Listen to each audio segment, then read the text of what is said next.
Monsieur Mohamed Chérif Belmihou, bonjour. Bonjour.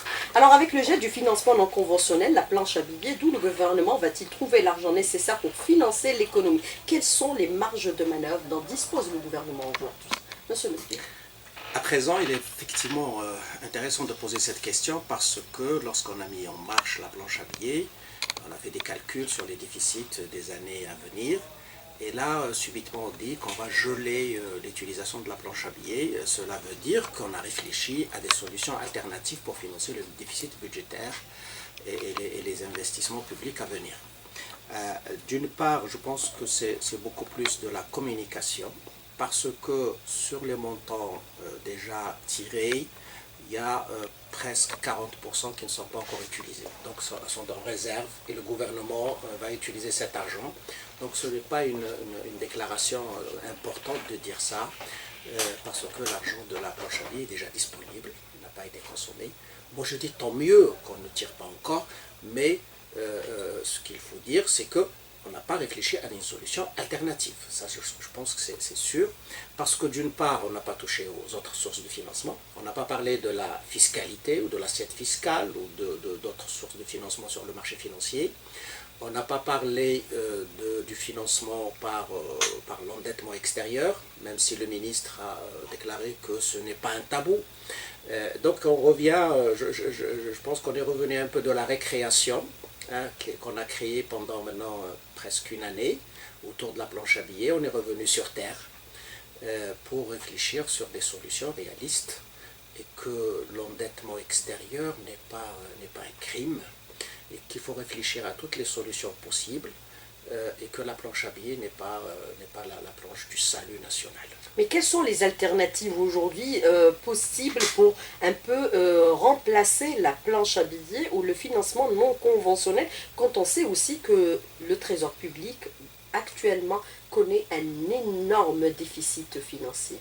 Alors le Trésor public aujourd'hui, il a de la liquidité, il a de la trésorerie.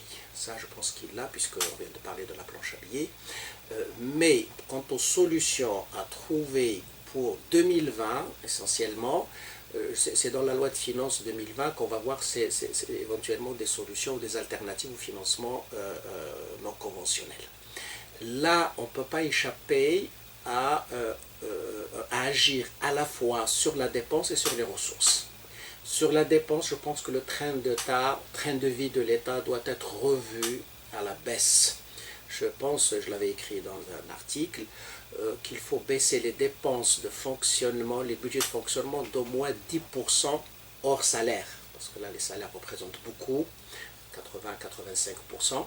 Et il faut réduire au moins de 10% les autres dépenses hors salaire, parce qu'on ne peut pas toucher au salaire en ce moment particulièrement. Sur les recettes, là, les solutions ou les possibilités de recettes ordinaires, c'est dans la fiscalité. Il ne faut pas qu'on oublie ça, c'est dans la fiscalité ordinaire. Il y a d'abord, on ne peut pas élargir la fiscalité ordinaire, du moins on ne peut pas élargir l'assiette, puisque la croissance est faible, elle risque d'être nulle à la fin de l'année. Et par conséquent, l'assiette est très faible, il faut voir vers comment intégrer l'économie informelle, comment fiscaliser l'économie informelle. Là, c'est un gisement sur lequel il faut travailler, bien sûr, ce n'est pas facile. Imposer les patrimoines et non pas le capital. Il faut qu'on fasse la différence entre capital et patrimoine. Le capital productif, quand il est utilisé dans la production, il est imposé aujourd'hui, il est fiscalisé, mais il ne faut pas augmenter trop l'imposition. Par contre, il y a des patrimoines qui ont été constitués surtout au cours des dernières années, sur la base des avantages, sur la base de subventions, sur la base d'un tas de facteurs favorables que l'État a donnés à des personnes, au lieu d'investir dans la production, ils ont constitué des patrimoines, y compris, j'utilise le mot patrimoine, y compris pour la détention des comptes en devises qui sont considérés comme des patrimoines et non du capital, puisqu'on a mis de l'argent dans ces valeurs sûres. Donc là, je pense qu'il faut imposer les patrimoines. D'abord, il y a la partie visible des patrimoines, c'est tout ce qui est bâti, etc. Mais il faut fiscaliser, il faut qu'ils rendent à l'État au moins une partie de ce qu'ils ont pris, qu'ils ont patrimonialisé au lieu de le fructifier dans l'activité industrielle, l'activité productive. Mais est-ce qu'on peut considérer que déjà à l'avance, avoir recouru à la planche à billets ou le financement non conventionnel était une erreur en soi? Puisque beaucoup d'économistes, entre autres vous, l'avaient décrié, personne ne les a entendus au moment où il l'avait dit. Absolument, pour revenir en arrière, 2 ans en arrière, pour dire en 2017, on n'avait pas vraiment besoin d'aller à ce financement conventionnel parce qu'on n'a pas épuisé toutes les sources possibles de financement. Donc là, ça a été une précipitation, ça a été un peu de la facilité, ça a été, je ne sais pas s'il y a une arrière-pensée derrière tout ça pour financer des projets ou des commandes ou des marchés publics, mais en tout cas, ça n'a pas été réfléchi, ça n'a pas été débattu. Alors que c'est une question comme celle-là, dans une gouvernance réelle, c'est une question qui doit être débattue à tous les niveaux de la décision.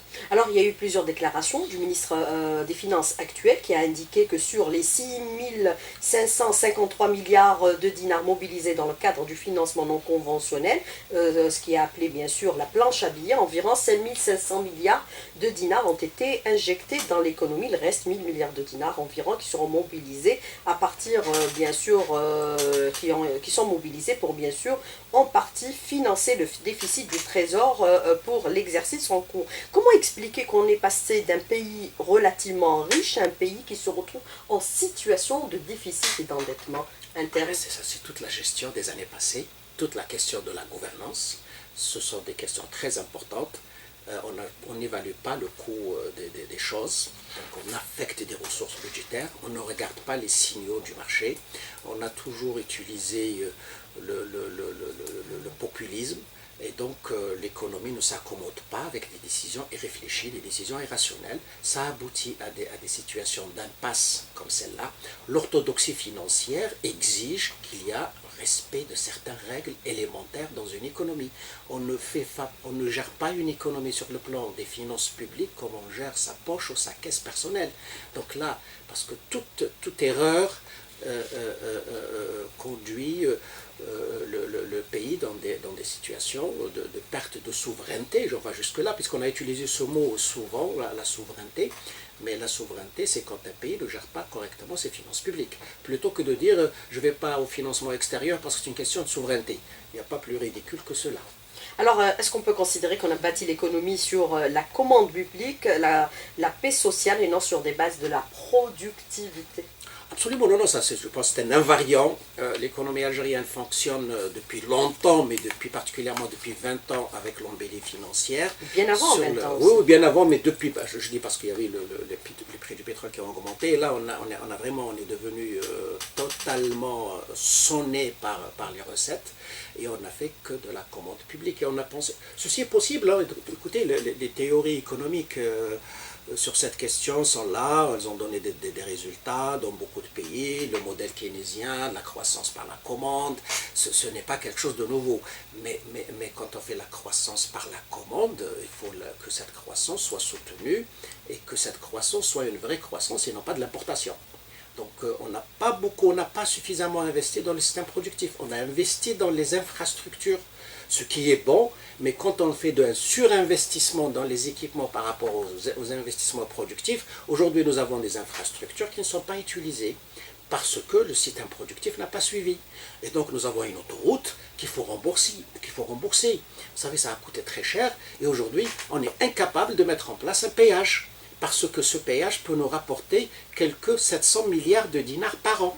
Et là, on n'est pas pressé d'aller ramasser cet argent. Donc il y a un vrai problème de gouvernance dans ce pays.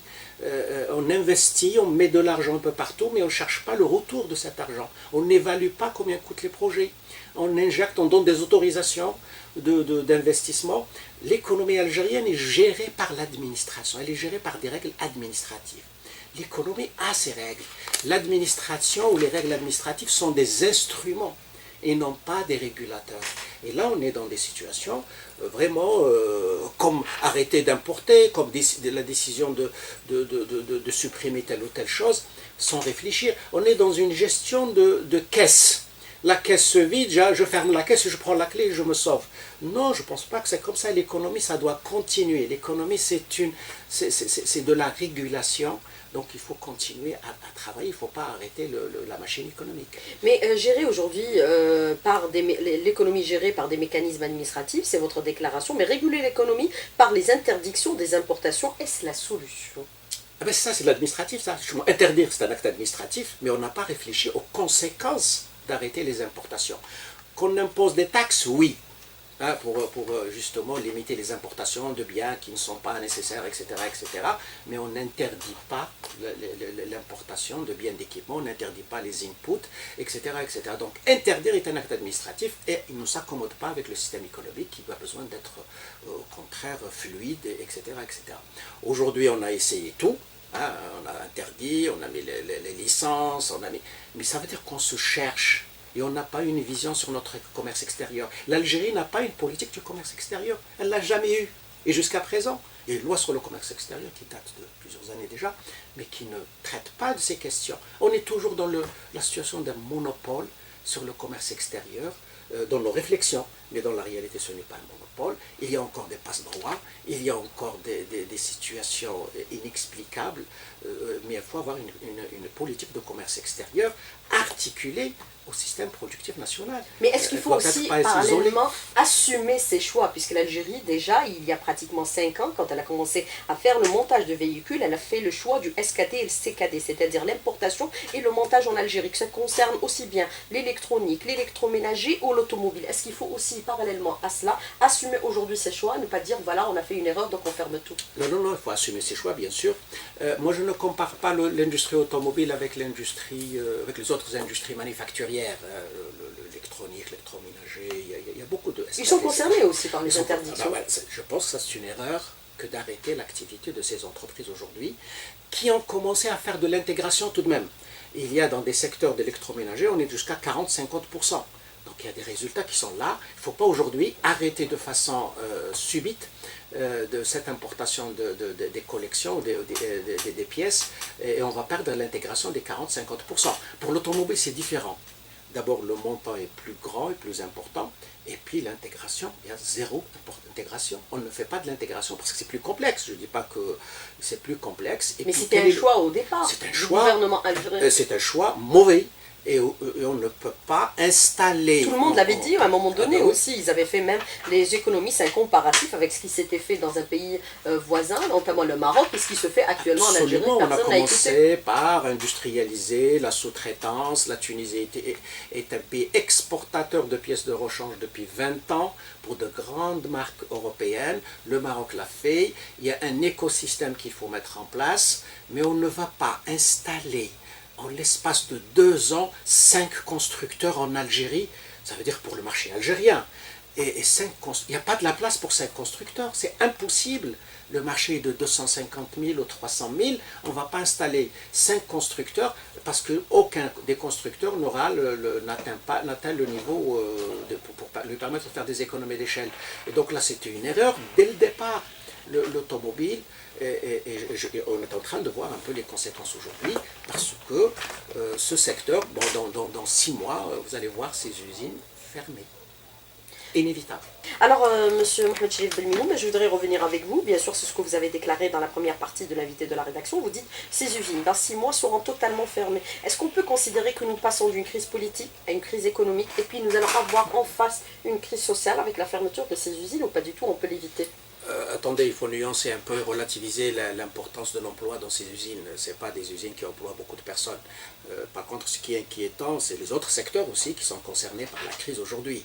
Et effectivement, aujourd'hui, le BTPH est déjà dans une situation de crise et il emploie beaucoup plus que ces usines automobiles. Il n'y a plus de commande publique. Voilà, parce que la commande publique, et c'est ça justement quand on gère une économie par des procédés hydrauliques, on injecte et puis on ferme, et puis on injecte et puis on ferme, ça crée ces troubles dans l'économie, c'est très mauvais. L'économie doit être la continuité dans le fonctionnement. Donc effectivement, aujourd'hui, nous sommes dans une crise politique déjà. Il faut qu'on s'en sorte le plus rapidement possible pour prendre en charge la question économique, parce que si la revendication politique d'aujourd'hui se transforme en revendication socio-économique, elle sera nécessairement violente. Parce que quand on a une revendication socio-économique, c'est généralement des besoins de la population, c'est des besoins réels de pouvoir d'achat, et donc on ne peut pas être très, très sage, etc. Elle risque d'être violente. et tout ce qui est violent est mauvais, et par conséquent, il faut qu'on passe à cette étape de la réflexion sur les questions de solutions économiques pour le pays. C'est urgent. Alors, vous posez la question, est-ce qu'il y a des solutions aujourd'hui?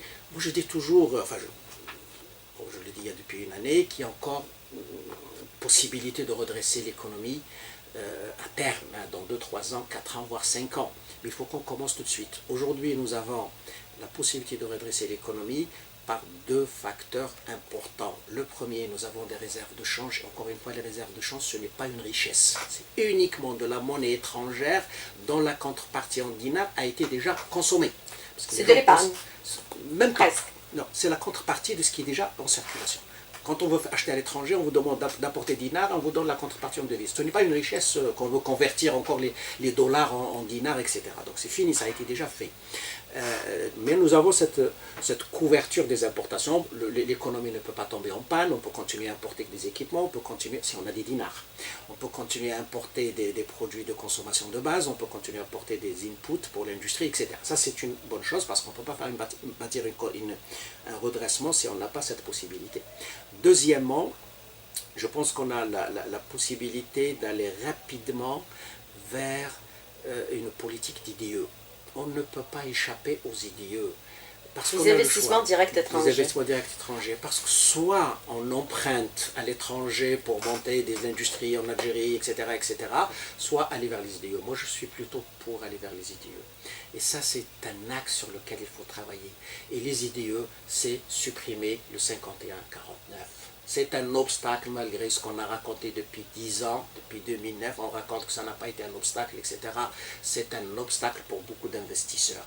Et aujourd'hui, donc, il faut revoir cette politique d'industrialisation du pays parce que nous sommes dans le stade de la politique d'industrialisation. Le pays n'est pas industrialisé. À peine 4,5% du pays vient de l'industrie. C'est un pays sous-développé sur le plan industriel. S'il n'y avait pas ces dernières années des taux de croissance dans le PTPH grâce à la commande publique, et l'agriculture qui a fait quelques résultats, vous savez, on n'aurait jamais pu atteindre les 2,5% de croissance. Il y a un vrai problème d'industrialisation de l'Algérie. L'Algérie n'est pas un pays industrialisé, loin, très loin. Donc là, c'est vraiment l'axe principal, c'est celui-là. Il y a encore quelques possibilités, à condition de revoir la fiscalité entièrement. Il faut s'occuper de l'informel.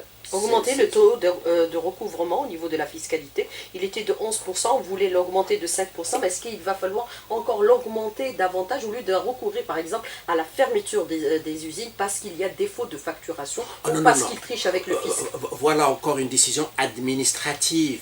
On ne ferme pas une usine qui tourne. Vous savez, les minoteries tournent à 50%, comme les briqueteries d'ailleurs, parce que c'est des mauvais choix aussi. Mais on ne ferme pas. Il faut sanctionner financièrement, il faut faire payer des pénalités très lourdes pour faire des rentrées, des recettes pour le trésor, que de fermer l'usine et de mettre les gens au chômage. Moi, je trouve ça vraiment incroyable. C'est des pratiques universelles. Qu'on ferme l'usine parce que le patron a triché sur une facture. Mais c'est incroyable, c'est pas économique en tout cas. Taxer lourdement, faire payer des pénalités, etc., mais pas fermer une usine, même si elle tourne à 10 ou 15 ou 20%, elle fait partie de l'assiette fiscale. Maintenant, s'il a triché, c'est-à-dire la tricher sur la rente, parce qu'il transfère une rente de l'OAIC vers lui-même. Mais la fermeture n'est pas la solution, n'est pas la meilleure des solutions. Donc, réfléchir sur une politique industrielle, il faut vraiment, ça c'est un axe très important pour redresser le pays, parce que c'est l'industrie qui crée des emplois. L'agriculture crée des emplois. C'est sûr, mais ce n'est pas les mêmes emplois dans les campagnes et dans les zones industrielles, dans les villes, dans les grandes agglomérations. On a besoin de création d'emplois dans les services et dans l'industrie. Or, aujourd'hui, l'industrie est à genoux. On ne produit presque rien, enfin du moins par rapport au PIB national, 4,5% meilleur des années.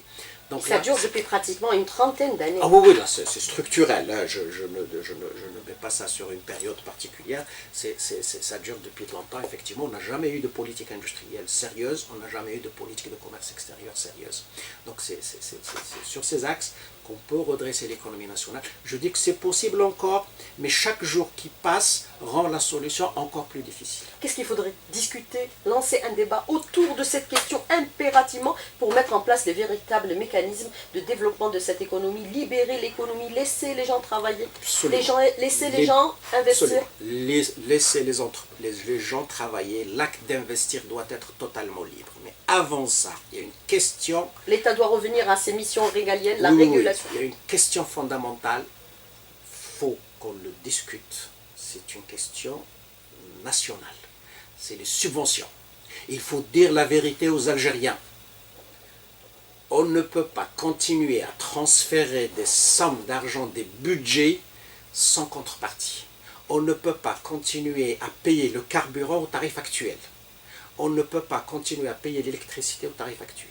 Il faut aller graduellement, bien sûr. Il ne faut pas casser la cohésion sociale et le pouvoir d'achat des Algériens. Mais il faut leur dire la vérité qu'on ne peut pas continuer comme ça. Donc la question des subventions, il doit y avoir un débat national. 23 à 25% du PIB dans les subventions, c'est aucun pays au monde. Ça, c'est impossible à tenir. Et si on ne touche pas à ça, tout effort d'amélioration de la collecte fiscale ou de l'augmentation des recettes pétrolières va être englouti par les subventions. Et on ne construira jamais une économie. Parce que les subventions, ils vont aussi agir sur la concurrence, sur le fonctionnement, sur la rationalité des consommations, sur les consommateurs, le gaspillage, etc. Donc il faut traiter en priorité la question de subvention. Ça, c'est la priorité des priorités. Mais justement, par rapport à cette question de subvention, la question de l'auditeur qui vous dit aujourd'hui, c'est bien beau de tenir ce discours, libérer, ou alors mettre un terme à cette question des subventions, mais est-ce que parallèlement, il va falloir un peu libérer les salaires, ne plus les subventionner, parce qu'on vous dit, aujourd'hui, dans tous les salaires, ils sont subventionnés, on vous prend en considération le prix de l'électricité, le prix de l'eau, etc. Est-ce qu'il faut libérer les prix également, les salaires plutôt? On peut libérer les salaires quand une entreprise peut payer des salaires plus élevés, qu'elle le fasse. Mais ça, c'est l'affaire de l'entreprise. L'État ne régule que le SMIC, le salaire minimum, ça c'est réglementé. Mais le reste, c'est en fonction de la productivité. Si dans une entreprise on réalise une productivité et qu'on est rentable et qu'on peut payer de meilleurs salaires, pourquoi pas? C'est pas interdit d'augmenter les salaires. Peut-être un partage de la richesse. Oui, peut-être celui qui pose la question, il vise la fonction publique, où effectivement c'est l'État qui fixe les salaires. Effectivement, là, on a trouvé un indice de croissance des salaires, d'augmentation des salaires, mais c'est l'État, les recettes de l'État viennent de la croissance du système productif, de l'économie. Si l'État a plus de fiscalité, il peut augmenter les salaires des fonctionnaires, mais on ne peut pas mettre en relation directe une augmentation continue des salaires et en même temps on ne réfléchit pas sur la production de la richesse. Les salaires sont payés par les impôts. Et s'il n'y a pas des impôts, s'il n'y a personne qui paye les impôts, comment allons-nous payer les salaires? Le pétrole est presque en phase finale en Algérie, parce que le pétrole ne peut plus financer ses subventions. Et donc il faut être réaliste, il faut retourner à la vérité des prix, à la vérité comment on appelle ça, de la productivité du travail. Il faut qu'on travaille pour avoir de meilleurs salaires. Et il faut aller, bien sûr, pour passer de ce système rentier, pervers, à un système plus rationnel, il y a des étapes. Il ne faut pas couper tout de suite le schéma. Et il faut que l'État soutienne justement ce pouvoir d'achat pour qu'il ne soit pas trop affecté. Mais parallèlement, il n'y a pas d'autre solution que de travailler plus, de produire plus, que les entreprises fassent des profits, payent mieux leurs salaires, qu'ils payent leurs impôts pour que l'État paye mieux ses fonctionnaires. C'est tout simple et c'est comme ça. Ignorer ces règles de base, alors continuer à imprimer de l'argent pour payer les fonctionnaires. Et ça, c'est l'inflation qui nous attend au coin de la rue. Alors, autre question, rien ne peut être engagé avant le règlement de la crise politique? Oui, tout à fait d'accord. Absolument. Là, oui, effectivement. Il faut qu'on règle rapidement cette question politique. On ne trouve pas la solution idéale, mais il faut qu'on passe à un dialogue, il faut qu'on passe à une discussion pour élire un président légitime, un gouvernement légitime, pour passer aux questions économiques. Parce que sinon, effectivement, l'économique aujourd'hui tout seul ne peut pas émerger. Il y a une impasse politique, elle est là. Je pense qu'il faut passer par le politique. Alors actuellement, autre question de l'auditeur qui vous dit, nous avons un gouvernement qui gère un peu les affaires courantes, il a été désigné pour ce principe, parce qu'il faudrait qu'il évite de prendre un peu certaines dispositions, certaines mesures imprudentes qui pourraient hypothéquer l'avenir de notre économie. Oui, moi je pense qu'il ne prend aucune décision sur le plan économique. Je n'ai vu aucune décision, qu'il prépare correctement ou à part quelques décisions administratives, fermer des minoteries, etc. C'est pas des décisions, ça franchement là. Mais je pense que le plus sérieux pour ce gouvernement, s'il est encore en place pour quelques mois ou pour quelques semaines, j'en sais rien, c'est de préparer une loi de finances courageuse et de dire la vérité dans cette loi de finances, prendre des dispositions pour au moins préparer l'année 2020. Sur des bases plus ou moins correctes, parce que continuer à faire du populisme, c'est un acte suicidaire. Ça, c'est une fuite en avant. Alors, autre question qui concerne bien sûr la question des subventions. N'avancez pas que personne au monde ne fait ou ne pratique des subventions telles qu'elles sont appliquées actuellement en Algérie, professeur Belmirou. Il y a beaucoup de pays qui le pratiquent. Il faut arrêter d'abord la fuite des devises et contrôler bien sûr tout ce qui a été transféré et les crédits bonifiés qui ont été accordés par les banques qui étaient en situation bien sûr de surliquidité, qui se retrouvent actuellement en situation de faillite. Voilà. Oui, alors les subventions, effectivement, il y a beaucoup de pays qui pratiquent les subventions, c'est les pays rentiers. Mais d'autres pays aussi pratiquent les subventions. Mais ce sont des subventions orientées, ciblées. Mais pratiquer des subventions massives, comme en Algérie, à part l'Arabie Saoudite ou le Koweït, mais ce sont des logiques totalement différentes. Ils ont suffisamment de ressources. Mais les autres pays, même les pays les plus développés, ne pratiquent pas des subventions tout azimut, massivement à tout le monde, etc. etc. Maintenant, sur la question de financement et de banque. Ben écoutez, la banque est faite pour accorder des crédits. Maintenant, si celui qui a pris le crédit ne peut pas rembourser, il faut passer à la mise en exécution des garanties, etc., etc. Mais on n'interdit pas à une banque d'accorder des crédits à des entreprises. Maintenant, quelles sont les règles qu'elle a utilisées pour accorder ces crédits?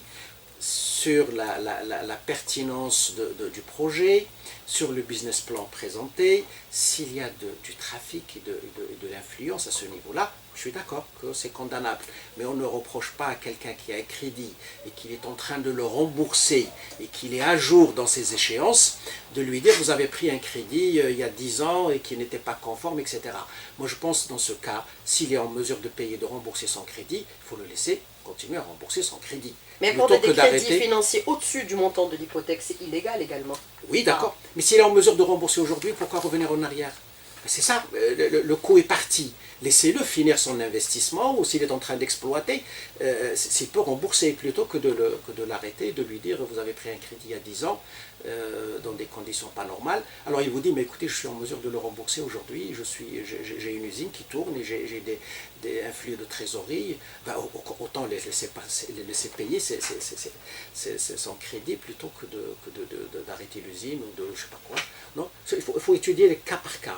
Il faut étudier le cas par cas. Il y a ceux qui ont pris des crédits qui n'ont pas mis un seul dinar dans l'investissement, ben ceux-là, c'est une autre affaire. Mais ceux qui ont pris des crédits, qui ont investi, qui sont aujourd'hui en mesure de rembourser, ceux-là, il faut les laisser continuer à rembourser, plutôt que de stopper la machine de remboursement, ce qui est anti-économique. Alors justement, aujourd'hui, si on se retrouve en situation difficile parce que l'argent des Algériens a été volé et détourné, quel est votre commentaire par rapport à cette question de l'auditeur, monsieur professeur Belmirou? Ah ben oui, là c'est une question de gouvernance, bien sûr. L'argent des Algériens, bon, c'est l'argent de l'État. C'est-à-dire on ne se partage pas l'argent, chacun sa part, etc. C'est l'argent collectif, c'est l'argent de l'État algérien, les finances publiques. L'État et les Algériens, voilà, parce qu'il est collectif. Absolument. Ben, aujourd'hui, effectivement, il y a plusieurs sources de détournement, de dilapidation, etc.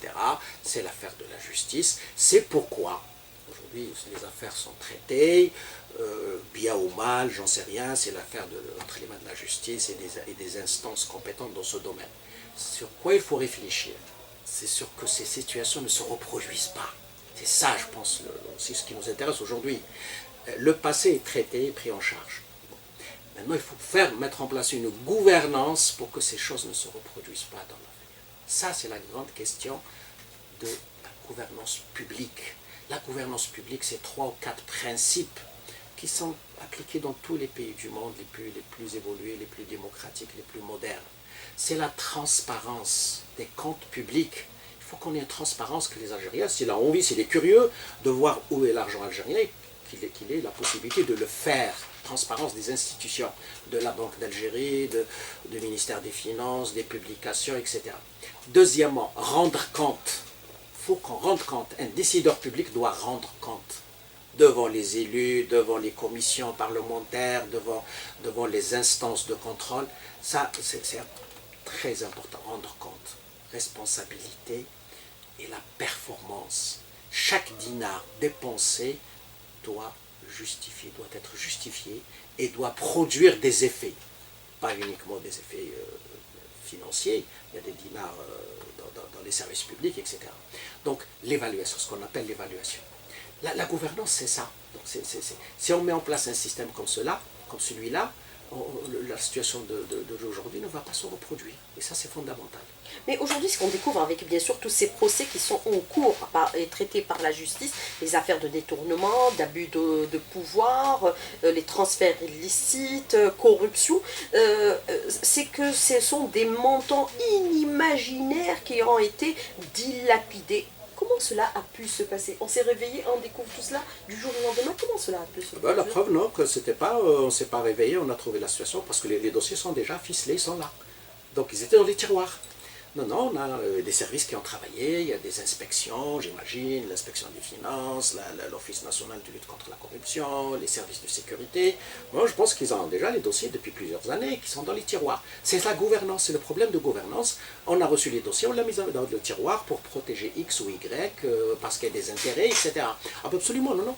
Mais c'est pourquoi il ne faut pas qu'on arrive à des situations quand le gouvernement se présente devant l'Assemblée nationale, une vraie Assemblée nationale élue, hein, pas désignée, et que chacun est responsable des voix qu'il a reçues du peuple algérien, doit poser les questions, où est l'argent, le budget de l'État qui a été voté l'année précédente, comment il a été dépensé, etc. On a la loi sur le règlement budgétaire, mais ça intervient 2 ans après. Trop tard pour agir et pour redresser. Elle est préparée de telle façon qu'on n'est pas en mesure de l'analyser, etc. Donc la transparence, c'est tous les jours, hein, c'est pas uniquement une fois tous les 2 ans. Alors si on a verrouillé l'acte d'investir, c'est pour encourager la corruption. Autre question de l'auditeur rapidement. Oui, alors vous savez, dans un pays, plus les règles de lutte contre la corruption, etc. sont strictes, plus il y a de la corruption. Ça veut dire quoi à travers ces règles, ces lois? On les rend très difficiles pour les petits, pour permettre aux plus grands d'accéder. Parce que les plus grands, même si les règles sont strictes et sont difficiles, ils ont les moyens pour les détourner et les contourner. Donc là, regardez ça dans les législations. Si vous trouvez une législation solide, ça veut dire qu'il y a ceux qui peuvent passer outre cette législation. Alors, est-ce qu'il faut cesser de réguler l'économie par l'acte d'importation? Nous avons parlé tout à l'heure du SKD, CKD. Ça a coûté l'équivalent de 4 milliards de dollars d'importation en 2018 pour l'automobile et la pièce de rechange. Cette année, entre janvier à juin 2019, c'est 1,8 milliard de dollars. Et vous avez les principaux produits importés, c'est la sidérurgie pour l'année 2017, 5 milliards de dollars en centrales électriques et divers, céréales 3 milliards de dollars, le lait on en a importé pour 2 milliards de dollars, l'huile brute 1 milliard de dollars, le sucre également 1 milliard de dollars, médicaments 2 milliards de dollars, le maïs 1 milliard de dollars, c'est-à-dire finalement la faillite est partout. Absolument. On apporte tout. Mais vous avez trouvé vous avez parlé tout à l'heure un peu de l'agriculture qui a quand même un PIB de 15%, mais il faut savoir qu'on importe tout en amont, entre autres, bien sûr, les semences. Les semences. Oui. Toutes les semences sont importées, à l'exception de celles des céréales. Regardez le lait. Peu de pommes de terre. Regardez le lait.